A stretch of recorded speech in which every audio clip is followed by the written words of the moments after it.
అండి ఈరోజు మనం ఒక ఆయిల్ది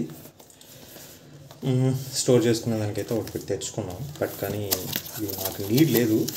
బట్ కానీ చూడంగానే తెగ నచ్చేసింది. ఎందుకంటే చపాతీలోకి కానీ ఇంకా దోశ పోసుకునేటప్పుడు ఇది చాలా అంటే చాలా యూస్ అవుతుంది. ఎందుకంటే జస్ట్ స్ప్రే అవుతుంది అన్నమాట ఇది ఇక్కడ. ఇప్పుడు మనం నెక్స్ట్ మళ్ళీ పోర్ కూడా చేసుకోవచ్చు దీంట్లో. అండ్ ఒకసారి ట్రై చేద్దాం, మనం కూడా ట్రై చేద్దాం. ఆయిల్ వేసి అంతా వేసి ఎలా వర్క్ అవుతుంది ఏంటి అనేది మనం ఇప్పుడు చూసేద్దాం. సో దీని కెపాసిటీ వచ్చి 500 ml మాత్రమే, 1 లీటర్ అయితే సరిపోదు. ఇది వచ్చి నేను డిమార్ట్లో తీసుకున్నాను. ఇది 180 రూపీస్ ఎంతో పడింది. దీని పైన ఉన్నది పోయిందనమాట. యాక్చువల్లీ ఇదొక్కటి తీసుకుందాం అనుకున్నా. సో ఈ పైది పోయిన తర్వాత నాకు అసలు నచ్చలేదు దాన్ని అలా పెట్టడం. దీనికి వేరేది ఏదన్నా ఆల్టర్నేట్ చూడాలి.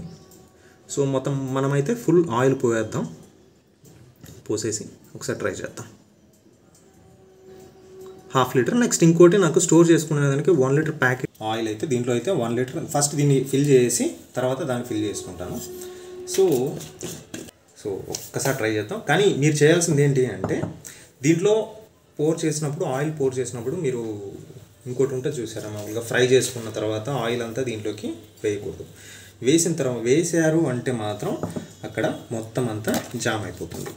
మొత్తం అంతా క్లీన్ చేసుకోవాల్సి వస్తుంది అన్నమాట. చిన్న చిన్న హోల్స్ ఉంటాయి దీనికి, స్ప్రే చేయాలి కాబట్టి. సో మనమైతే పెట్టేసి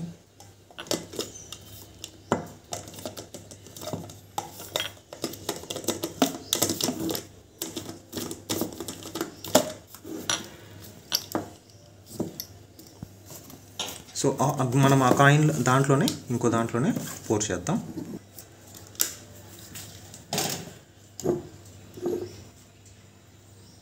సో ఓకే, బాగానే ఉంది. ఇప్పుడు స్ప్రే చేద్దాం. ఈజీగా చాలా అంటే చాలా ఫ్లెక్సిబుల్గా ఉంది పట్టుకోవడానికి. లీకేజ్ కూడా లేదనమాట. మనమైతే ఒకసారి ట్రై చేద్దాం. కింద స్టవ్ అయితే వెలిగించాము, జస్ట్ ఊరికే మీకు చూపించడానికి మాత్రం. ఇప్పుడైతే ఏం చేయట్లేదు. వావ్. సో ఆయిల్ మీరు స్పూన్తో వేసుకునే దానికన్నా చాలా అంటే చాలా బాగా స్ప్రెడ్ అవుతుంది. మనం ఇంకా చూసారా, ఓకే చాలు. సో మనం అయితే 2 సార్లు పోర్ చేస్తే సరిపోతుంది అనమాట చపాతీకి, 1 సైడ్కి. చాలా బాగుంది. ఇంకా కొంచెం దూరం పెట్టుకొని స్ప్రే చేస్తే చూసారా ఇంకా బాగుంది. సో ఈ ప్రోడక్ట్ లింక్ అయితే నేను కింద డిస్క్రిప్షన్లో ఇస్తాను, ఒకసారి చెక్ చేయండి. మీకు ఓకే అనిపిస్తేనే తీసుకోండి. నా వరకు అయితే వర్త్ చెప్పాలంటే. సో ఈజీ, చపాతీ చేసేటప్పుడు దోశ చేసేటప్పుడు చాలా ఈజీగా ఉంటుంది. And this is Ravi Shastri. Thank you for watching.